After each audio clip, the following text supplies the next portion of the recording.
ಮಾತಾಡಬೇಕು ಸರ್. ನಮಸ್ತೆ. ಇವತ್ತು ದೇವ್ರ ಬ್ರಿಗೇಡಿಂದ ಸ್ವಲ್ಪ ಕಸ ತೋರಿಸಿ ಸರ್.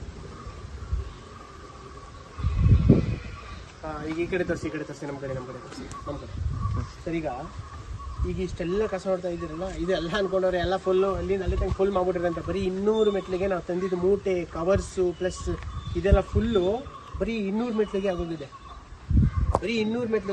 ಅದರಿಂದ ಏನಾಯ್ತಿದೆ ಅಂದರೆ, ಈಗ ನಾವು ಏನೂ ಸಾಲಿಲ್ಲ, ವಾಪಸ್ ಅಲ್ಲಿಂದ ಎಲ್ಲ ಹುಡುಗರೆಲ್ಲ ಸುಸ್ತಾದ್ರು ಅಂತ ಬಂದಿದ್ವಿ. ಪುನಃ 14ನೇ ತಾರೀಕು ಮಾಡ್ತೀವಿ. ಪ್ಲಸ್ ಈ ಸಂಡೇ ಮಾಡೋದ್ರಲ್ಲಿ ಸ್ವಲ್ಪ ಡಿಫ್ರೆನ್ಸ್ ಇದೆ, ನೋಡೋಣ. 14ನೇ ತಾರೀಕು ಒಂದು ಫಿಕ್ಸು, ಅದು ಮಾಡ್ತೀವಿ. ಆಮೇಲೆ ಬೆಟ್ಟದಲ್ಲಿ ಇದೆಲ್ಲ ಏನಕ್ಕೆ ಬಂತು ಅಂತ ಗೊತ್ತಿಲ್ಲ.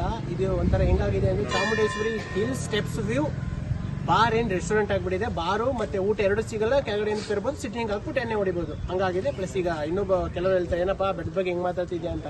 ಸರ್, ನಾವು ಮಾತಾಡ್ತಿದ್ದೀವಿ ಅಂತಲ್ಲ, ಬನ್ನಿ ಸರ್ ಕೆಲಸ ಮಾಡಿ, ನೀವು ಆರಾಮಾಗಿ ನಿಂತ್ಕೊಳ್ಳೋದಲ್ಲ. ಧಾರ್ಮಿಕತೆ ಅನ್ನೋದಲ್ಲ ಸರ್, ನಾವು ಹಿಂದೂಗಳೇ, ನಾವು ಎಲ್ಲ ಬನ್ನಿ ಕೆಲಸ ಮಾಡಿ, ದಯವಿಟ್ಟು ಬನ್ನಿ ಕೆಲಸ ಮಾಡಿ. ಇದೆಲ್ಲ ಈ ಥರ ಎಲ್ಲ ಕಸ ಎಣ್ಣೆ ಸರ್, ಇನ್ನೂ ಸಿಗಬಾರ್ದಲ್ಲ ಪದಾರ್ಥಗಳೆಲ್ಲ ಸಿಕ್ಕಿದೆ ಸರ್, ಬಲೂನ್ಸ್ಗಳೆಲ್ಲ ಸಿಕ್ಕಿದೆ, ಎಲ್ಲ ಮೂಟೆ ತುಂಬಿದ್ದೀವಿ. ಅದನ್ನು ಕೈ ಹಿಡ್ಕೊಳ್ಳೋಕ್ಕಾಗಲ್ಲ, ಅಸಹ್ಯ ಅಂದ್ಬಿಟ್ಟಾಗಿದ್ದೀವಿ. ಇದನ್ನು ಮಾತ್ರ ಇಟ್ಕೋಬೋದು ಅಂತ ಇಟ್ಕೊಂಡಿದ್ದೀವಿ ಅಷ್ಟೇ.